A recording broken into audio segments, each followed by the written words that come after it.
don't know. Sometimes I get goofed up at Facebook if it's a public comment or if it's a private comment, but questions.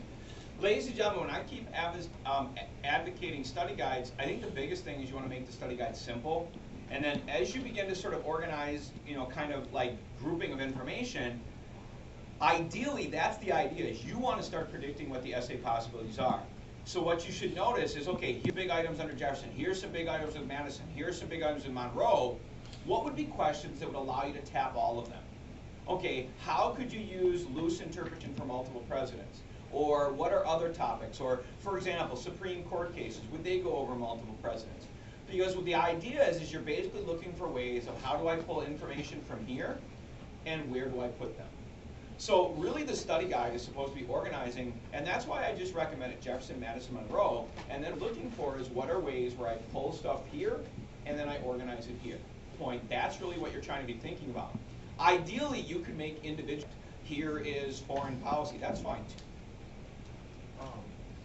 So, for the study guide, I feel like Jefferson has a lot, like, it's actually about his decision, Madison is not. So is it more about just the events on? And I think that what you're saying is what an intelligent person, if you kind of just do the biggest thing, folks, your study guide should be short and sweet.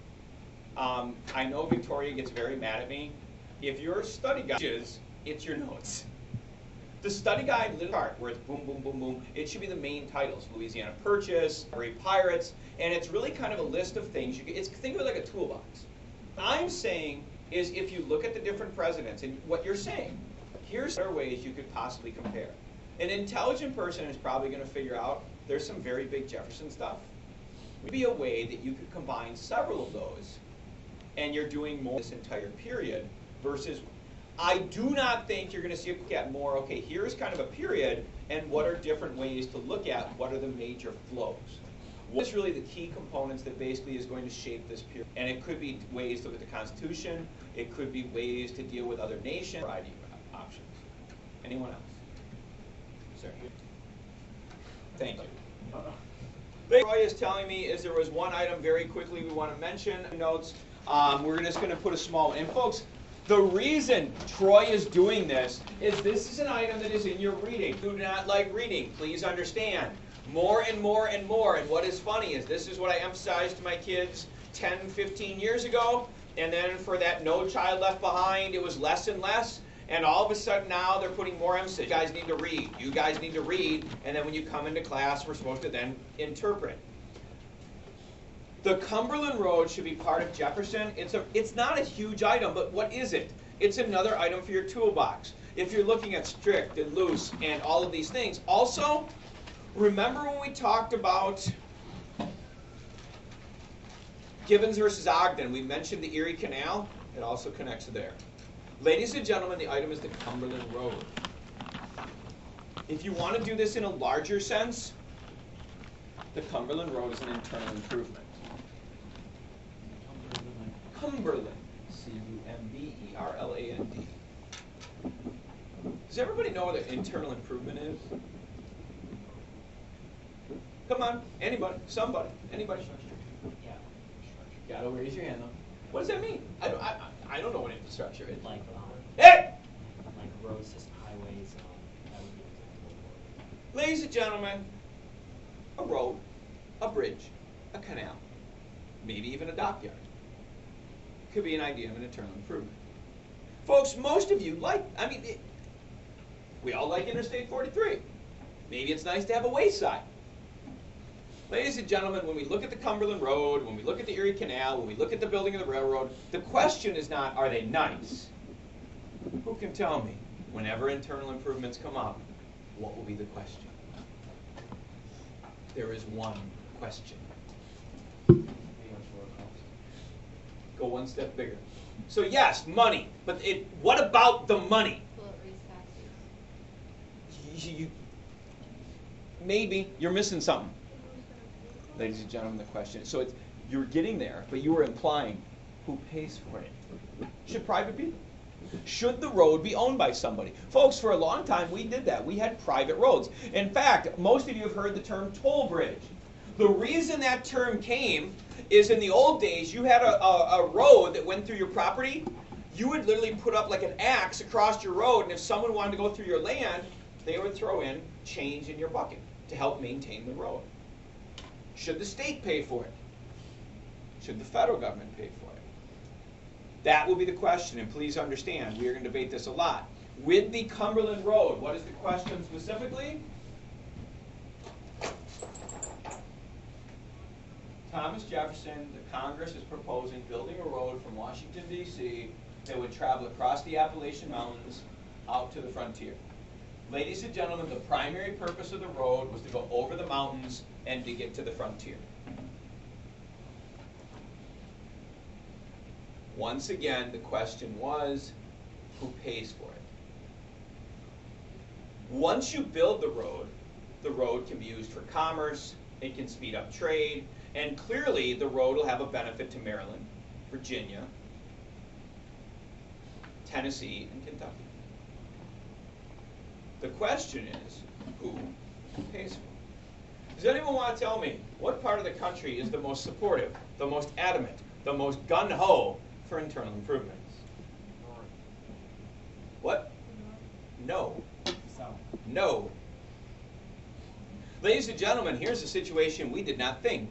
What part of the country would most desperately, most eagerly want, demand, need? The frontier. The frontier. The West. Ladies and gentlemen, we are now going to begin to introduce three options. There is North, there is South, and there's West. Does anyone want to be West? Do you? Yes. Does anyone want to be West? No. No. In time, West, by definition, will eventually become what? Wild West? Ladies and gentlemen, here is where our brains shut down. When I first asked the question, what were the two options you answered? Hand. Hand. What is the difficulty with that? North and south. North and south. Ladies and gentlemen, all of you know that we are building towards a civil war, a major conflict. We have mentioned over and over sectionalism. The problem is the West has different needs. The reason we have North and South is not that we want to be North and South. What is good for the North is different than what is good for the South. Remember in Hamilton, agriculture industry, state rights, federal rights. We could go on. The issue here is this. The West wants different things. As the West develops, they will have to choose Northern or Southern.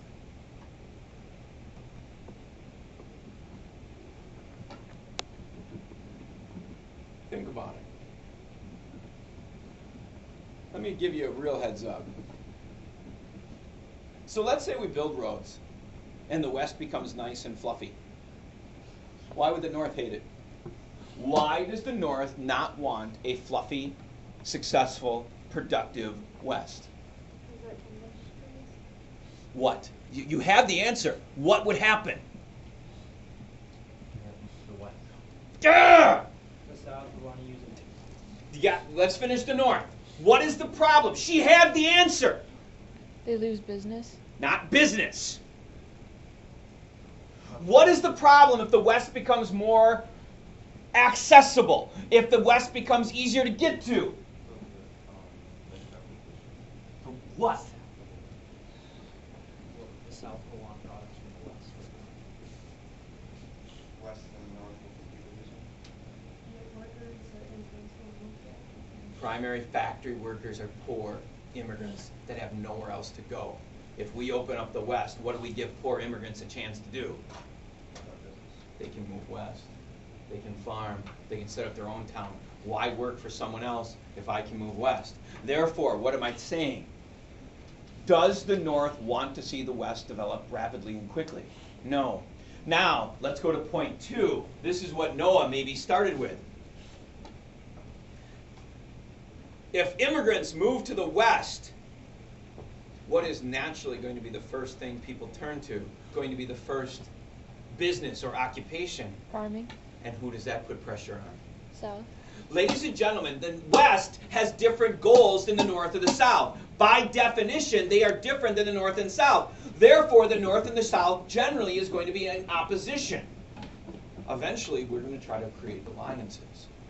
In this particular case, Jefferson is trying to help the West.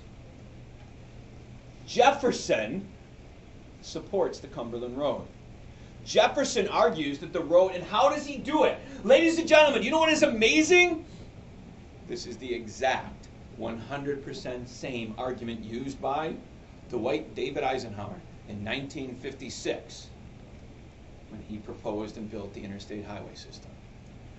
When Dwight Eisenhower, just like Thomas Jefferson, allowed the building of the road system, how did they justify government money?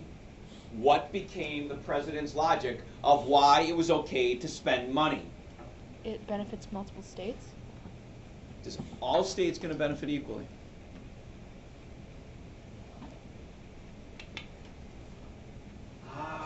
And ladies and gentlemen, this is the point. These are my best and the brightest, and you all want me to just give you answers. Some of you need to read the book. Get ahead. What is the problem? Why was the Interstate Highway Program built?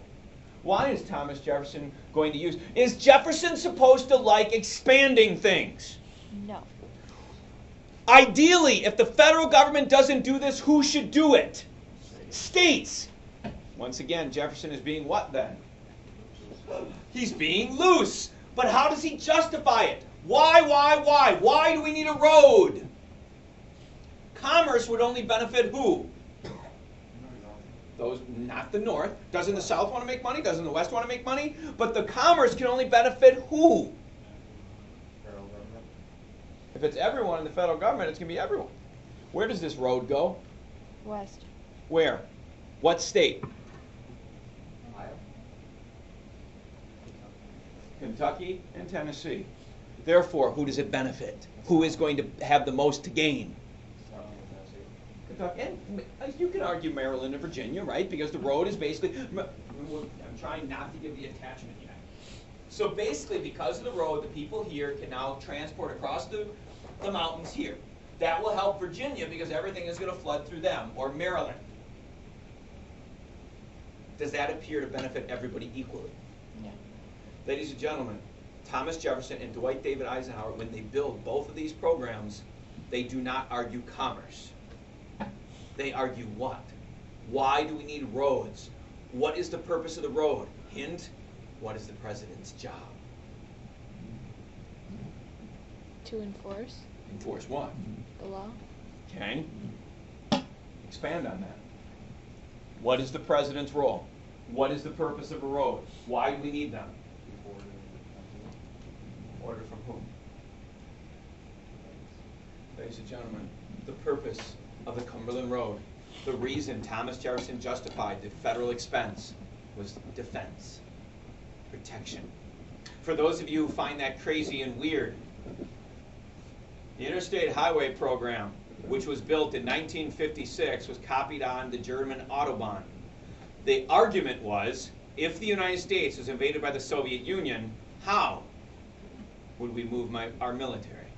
How would our equipment and our tanks and all the military goods be transported? The argument was the Interstate Highway Program was a military necessity during the Cold War, and once it was built, well, we might as well let people use it to get to work, to travel and do commerce. Ladies and gentlemen, if any of you are driving down an interstate, I challenge you, pay attention. On almost every interstate, there are sections that are deliberately designed to be 100% perfectly straight. Anybody know why? They're designed as emergency airfields. Ladies and gentlemen, the Interstate Highway Program was a militarily based program. I mean, look, when you drive on those things, they're, in fact, have you seen the new one in I-43 going in? It has the length of 3 lanes. Basically, what you see is you have full-size shoulders. You don't have oak trees right off the road. They're designed for military transport. Clearly, on a more normal basis, they allowed for enormous commerce. The problem is commerce is more tricky. Who does it benefit? If you say military, who is in charge of our protection? The government and the president. Please understand, the Cumberland Road is justified, but again, in order to justify it, it's taking a loose interpretation. It's another place where you can use an example. Yes? What was that?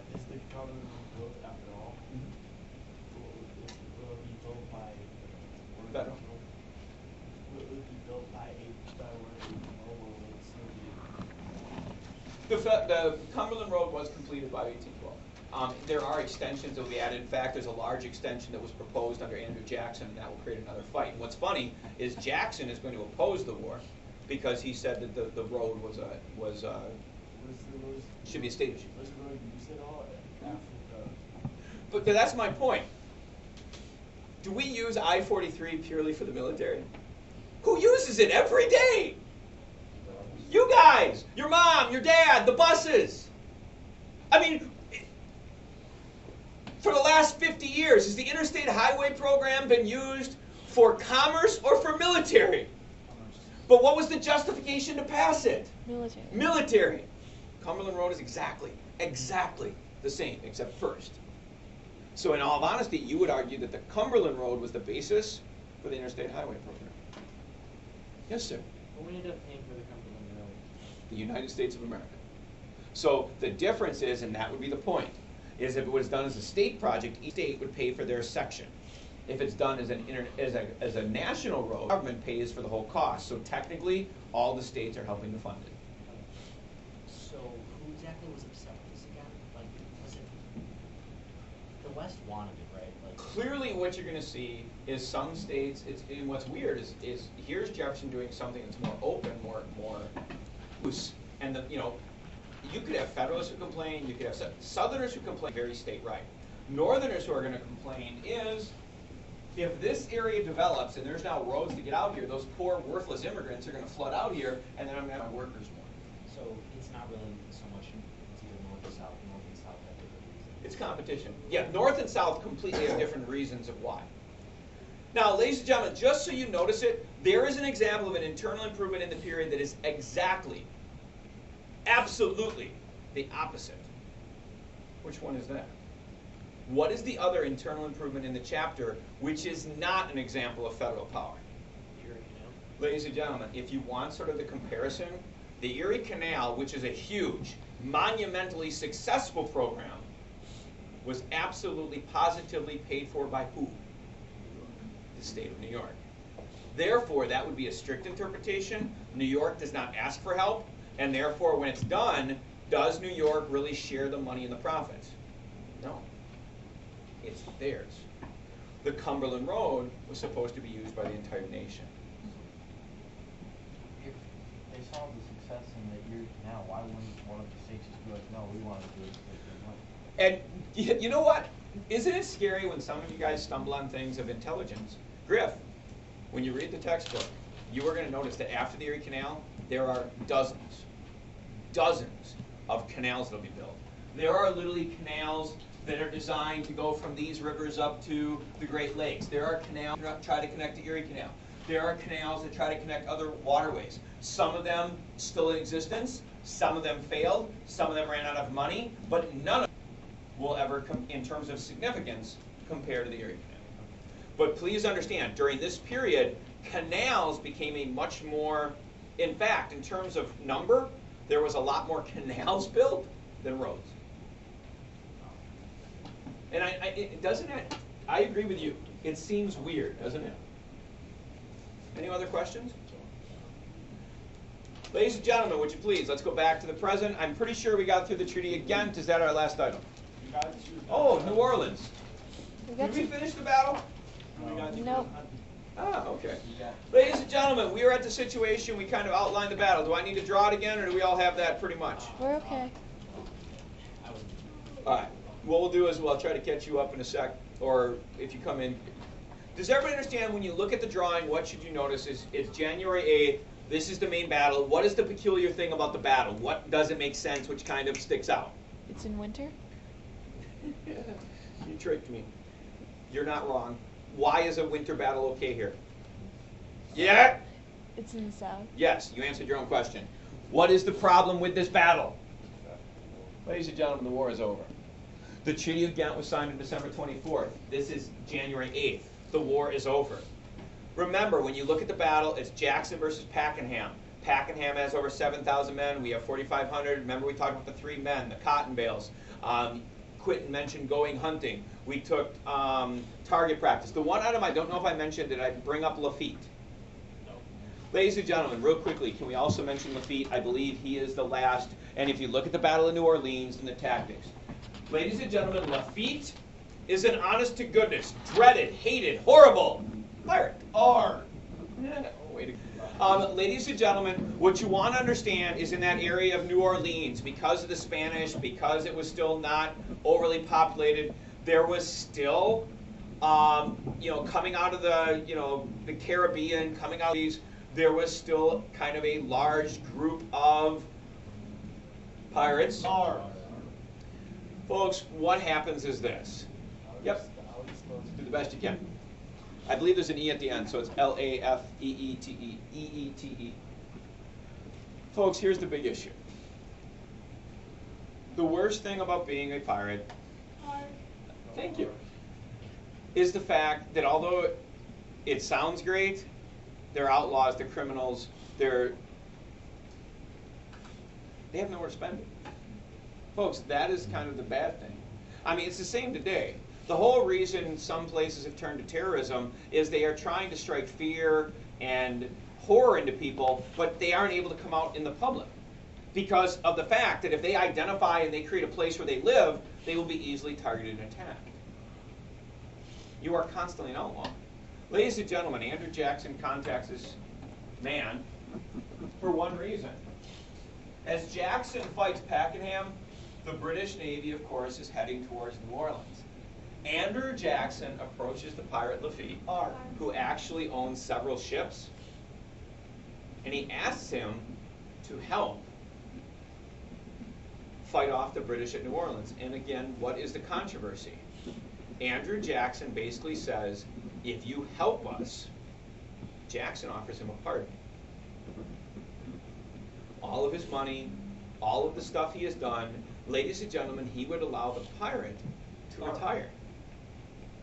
This, of course, will become very controversial. Some people said it was not right. Some people said Jackson shouldn't have done this, but he needed naval support. Yep. So, ladies and gentlemen, yep. Does he actually get the pardon or no? He will be pardoned in Louisiana. So he basically sort of stays there. He lives kind of in the territory. The federal government does not challenge to the point where they basically revoke it, but it would not maybe have extended inmates. How was he actually Governor, basically as the military leader, he was kind of the equivalent at the time of the acting governor. Governors can get pardons today in states, state law, not federal law. Basically, you needed the help. Ladies and gentlemen, here's the situation. The British attack, and the most important thing to identify is the American Army has a stellar defense. The reason we went over all the things, the reason we talked about the cotton bales, the reason we talked about the rifled men, the reason we talked about the strategies was the fact that Andrew Jackson develops a brilliant strategy. The British Army is shredded. About 2,000 will be killed. Pakenham himself will be shot 3 times.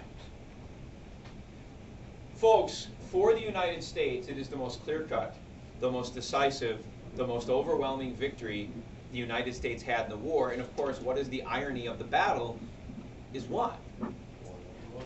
Does it have any impact on the war? Does it have any impact on the future of the United States? Nope. It has an impact on who, though? It has an impact on Andrew Jackson. And how does it affect the United States? What? Well, we already had New Orleans, right? Given the feeling that they can be Ladies and gentlemen, how did America really do in the War of 1812? Terrible. We got our butt kicked a lot, right? Wasn't our capital burned? Right? Our Navy was shredded. But what is the very last thing that happens? We kicked the crap out of who? The British. Pakenham. Decisive, devastating defeat. And ladies and gentlemen, what is the importance of the Battle of New Orleans? For the next 20 years or so, as the United States begins to move forward into other events, the United States will basically be able to have their head held high. I think this is what we will remember from the war. The United States will now have a way to ignore the more embarrassing items Andrew Jackson, of course, will become the national hero because he is the one who led the Great Victory. The Great Victory, and that's the weird part, had no, and I mean no impact. The war was over. A whole bunch of men died. And again, if you want to be more, I mean, when you look at the myth of Andrew Jackson, we can do it this way.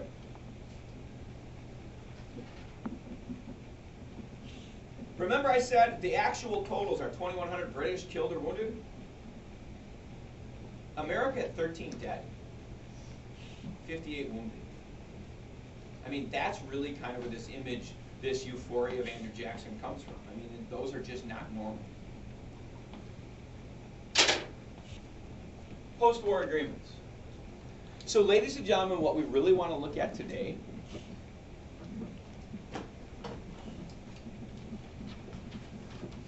the Treaty of Ghent is relatively uneventful. The Battle of New Orleans is exciting and all, but it really had no impact on the war.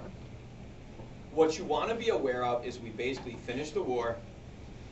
As we begin to move forward, there are going to be several agreements that are going to have or be relatively significant. Number one, the Trade Convention of 1815. It's also called the Commercial Convention. Either name gets you the same point. Don't get confused. 1815.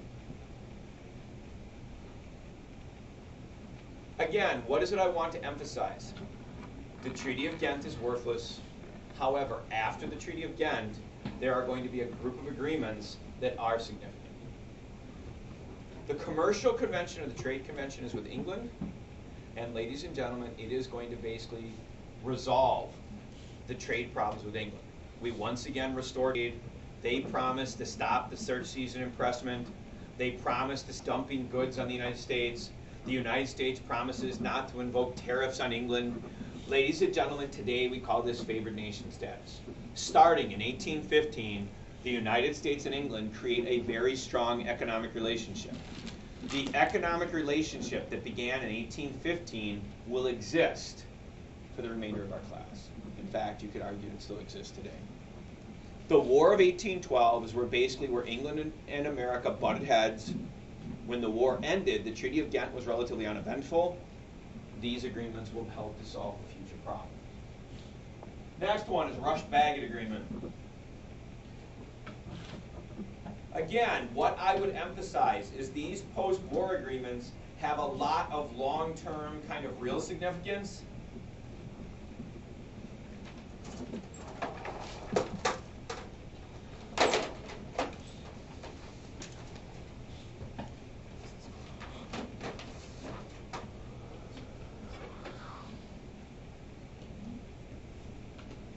Where was Put-in Bay? Ann? Where was it? Right here. Where was or what was Plattsburgh?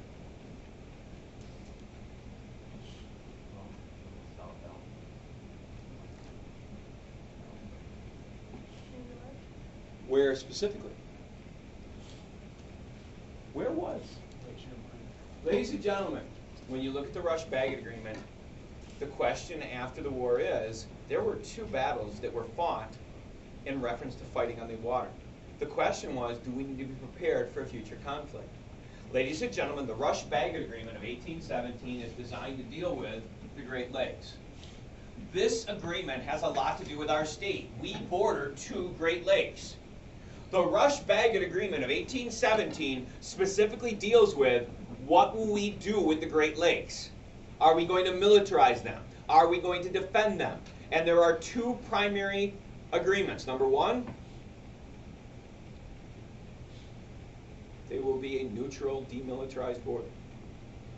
Starting in 1817, the United States and England, along the Canadian border, agreed that we would have a neutral, a friendly, non-threatening border. Because let's be honest, if one country builds a military base, the other country will build a military base. If they build one, we build two. If they build two, they build four. It's the same thing that happens in the Cold War with nuclear weapons. Exactly. Next. The second part of Rush-Bagot is we basically made an agreement, and according to the agreement, is each nation was restricted to 2 ships per Great Lake, with the exception of Ontario and Lake Champlain, because Lake Ontario and Lake Champlain are basically landlocked. You cannot go from those to the other Great Lakes. Lake Champlain and Lake Ontario were given 1 ship. The other Great Lakes were given 2. Ladies and gentlemen, that arrangement basically still exists today. Why do we allow the 2 ships? That is basically a policing force. It is literally designed to make sure that piracy does not begin on the Great Lakes, but it was not considered enough to be a military presence. The main thing you want to notice is, starting with Rush Bagot, the United States and England are going to create more of a cooperative environment and not a hostile environment. The last one is in 1818. 1818.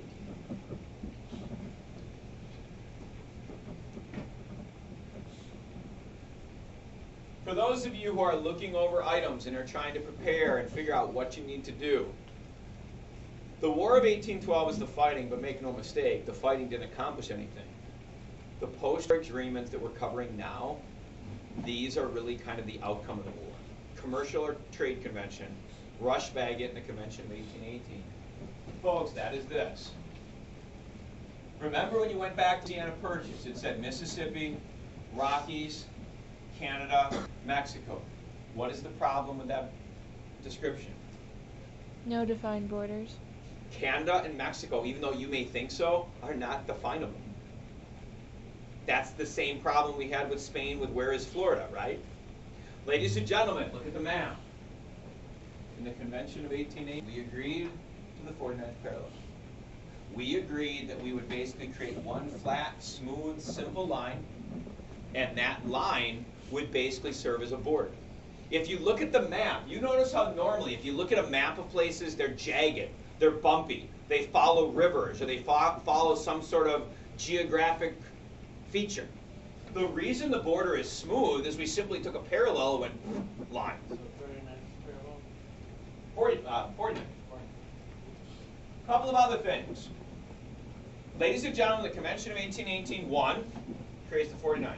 2, it will be demilitarized. Ever since 9/11, there has been a little bit of a bump to this. Ladies and gentlemen, we largely are designed to have a non-military presence between ours and Canada. You can travel relatively freely. It is not meant to be threatening and imposing. So basically, a non-militarized border, 49th parallel, and number 3, this map is actually very helpful. There is the 49th. The demilitarized, you can't really see. The last one, and I'm sorry, you see this purple? It actually went up to about here. The last part of the Convention of 1818 is we had an agreement to share, I know that sounds stupid, Oregon. The United States and England agreed, and if you want to give yourself a hint, write the word fur trade. Remember, hey, let me add, where did America's claim to Oregon come from? Lewis Clark.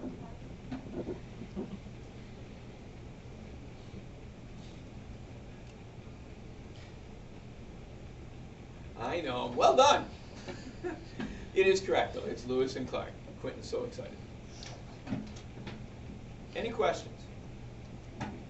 Yes, ma'am. So it was the 39th parallel. 49th. Now Yeah, Quentin's got everybody screwed up.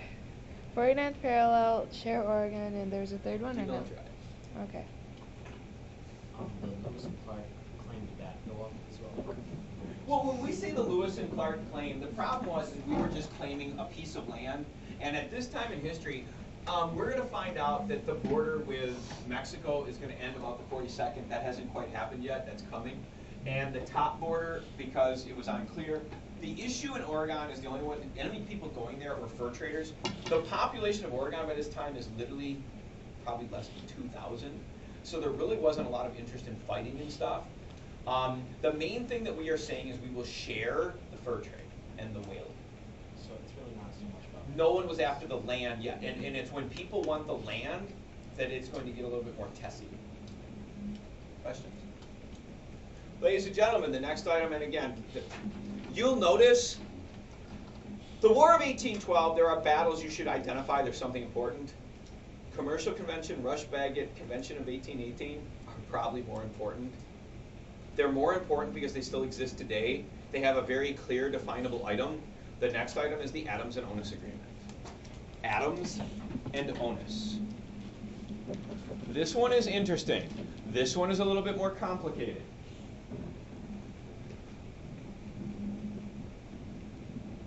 Do we still share Oregon with? Today? Yeah. No, we own it. Okay. That problem's coming later. In fact, if you want a heads up, we will have a president of the United States who basically promised 5440 or fight. 5440 is here. Literally, we had a president who was promising war with Oregon unless England conceded. We did not take all of it, but that promise. Ladies and gentlemen, Adams and Onis is Florida. So ladies and gentlemen, look at all the cool stuff that happens after the war. We deal with the Great Lakes. We deal with the top of Louisiana.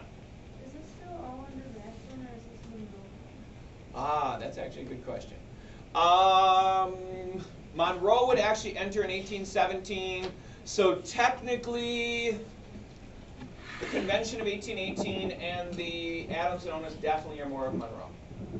The problem is, and here, let me just, so if some of you are asking, Adams and Onis is going to begin with Madison.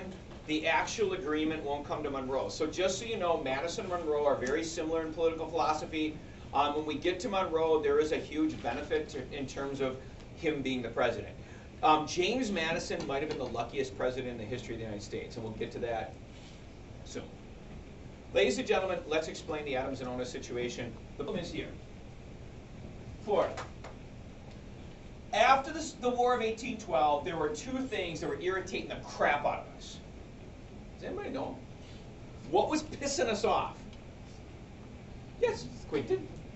State, Florida. What about, yeah, okay, but what was going on in Florida? What was wrong about Florida? Because it stretched across the Gulf of Mexico, our states were landlocked. Well, that sucks, but there's more of direct problems. Wasn't Spain moving up towards our land?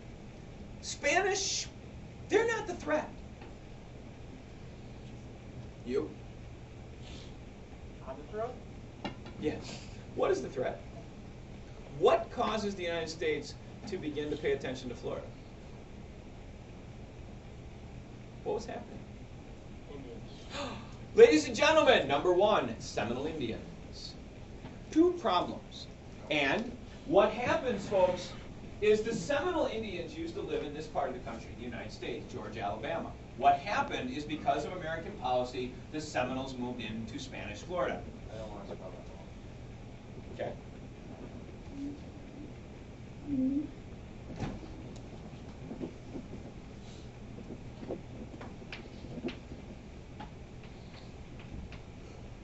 I don't think that's AL. right. It's AL. What? AL. No That's E- it? No. No. It's alright. SEMINAL. Seminole. That way? There's no ES. What? Maybe it's plural, but I don't know. Seminole. My recommendation, folks, this is part of what would be recommended. You guys all know how to take a computer, do a Google search, do it here. If you want to double check them, pop them. If you have your study guide, they're there. Again, spelling is absolutely not my greatest worry in the world. If you haven't figured that out, on the test, are there times you should be more careful? If you do something formal, which means you have research capabilities, then it's absolutely, yeah, you need to check. Ladies and gentlemen, here's the issue. The Seminole Indians don't like us. They moved into Florida because we forced them to, kind of like what happened to the Creeks. The Seminoles developed a pattern. Because they believed Georgia and Alabama were theirs, the Seminoles began to move up into the land. They would raid. They would take cattle. They would take horses. They would burn down some farms. And then by the time the officials would arrive, the government, the army, they would skid back into Florida. Why can't the army deal with this problem? Because Spanish owns Florida. That's problem number one. Ladies and gentlemen, problem number two is Fort Negro. Anyone want to take a wild guess what Fort Negro is? Slave. What about slaves? Run away. Ladies and gentlemen, Fort Negro is, we kind of mentioned this with Ohio. Remember Oliver Perry when he found the fugitives town? We are getting close to the time where we're beginning to see that major fight over slavery. What was happening is slaves were beginning to rebel, they were beginning to run away, and what slaves found is the Spanish didn't care. The Spanish did not enforce American laws, and a large group of slaves, instead of running all the way to Canada, were beginning to flee into Florida. Much closer, much easier, also much warmer climate. Next problem. The United States decides that they need to deal with these two problems. Anyone want to guess or remember who is sent? Andrew Jackson. So ladies and gentlemen, for the third time in our class, because you had the Creek War, the Battle of New Orleans, we send Andrew Jackson. And notice, partly he'll be dealing with Indians again. Andrew Jackson is sent, but originally, what is his assignment? What is he told to do? But take care of them, but how can he do that? Negotiate with the Spanish. Can a general negotiate with a foreign country, really? They're supposed to guard the border. He's basically supposed to stop them from crossing. And does this seem like a very effective way to deal with the problem? And here is where, in fact, to this day, there is all sorts of controversy. The question is, did Andrew Jackson simply rogue go into Florida? Or did Andrew Jackson silently, and this is where we have the chance, that this is still Madison, did he get permission? Folks, tomorrow we should be able to finish up Adams and Onis. We will also go over a couple of big items in Monroe. The last item is the election of 1824, when I would